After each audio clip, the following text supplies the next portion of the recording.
எப்படி இருக்கீங்க? எதுவும் பிரச்சனை இல்லையே? வாமிட்டிங் மட்டும் இருக்குது. 7th மந்த் முடிஞ்சு இப்போ 8th மந்த் ஆயிருக்கு. வாமிட்டிங் வந்து உங்களுக்கு இருக்கும். ஏன்னா குழந்தை வளருதில்ல. குழந்தை வளர அந்த அழுத்தம் இருக்கும் மேலே சாப்பிட்ற வயிறு கிட்ட. அந்த அழுத்தத்தில் அந்த மாதிரி இருக்கும். அது நார்மல் தான். இது ஒன்றும் பண்ணாது. ஸோ இப்போ வந்து கல்யாணம் ஆகி 6 வருஷம் ஆகுது. இதுதான் உங்களுக்கு இப்போ டெஸ்ட் டியூப் தேவி மூலியமாக. சரி, இப்போ லாஸ்ட்டாக பிளட் டெஸ்ட் எப்போ பார்த்துருக்கீங்க? நெக்ஸ்ட் விசிட்டில் வரும்போது கொஞ்சம் பிளட் டெஸ்ட் பண்ணிட்டு வரணும். வீட்டு வேலை, சின்ன வேலை, ரொட்டீன் வேலை மார்னிங் ஈவினிங் பண்ணுங்க. மத்தியானம் 1 to 4 அந்த வெயில் டைமில் வெளியே போகாதீங்க. அண்ட் ஹஸ்பண்ட் ஒய்ஃப் இன்டர்போஸ் எதுவும் இருக்கக்கூடாது. ஏதாவது வயிறு வலி, ப்ளீடிங், பெயின் அப்படின்னா உடனே வரணும். சரி, இப்போ நம்ம இதில் கொஞ்சம் மெடிசின்ஸ் எல்லாமே கொஞ்சம் நிப்பாட்டணும். அது என்னைக்கு நிப்பாட்டணும்னு உங்களுக்கு சொல்லுவாங்க 2 வீக்ஸில். இப்போ ஒரு தடவை ஹார்ட் பீட் எல்லாமே செக் பண்ணிடலாம்.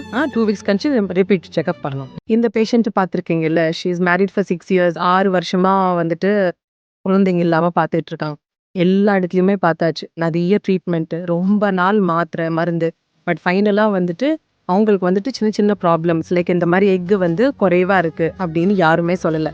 ஸோ அதுக்கு நாங்கள் வந்துட்டு நிறைய ட்ரீட்மெண்ட் எல்லாம் கொடுத்துட்டு அந்த எக்ஸு வந்துட்டு அவங்களுக்கு வெறும் வந்து AMH 0.3 தான் இருந்திருக்கு. அப்படின்னா ரொம்ப ரொம்ப கம்மி. வெறும் 2 எக்கு 3 எக்கு தான் இருந்துச்சு. ஸோ அந்த ஒரு 2 எக்கில் வந்துட்டு எங்களோட ஸ்பெஷல் ப்ரோட்டோகால், ஸ்பெஷல் ட்ரீட்மெண்ட்ஸ் எல்லாம் வச்சுட்டு நாங்கள் வந்து IVF பண்ணி we finally got only 1 egg.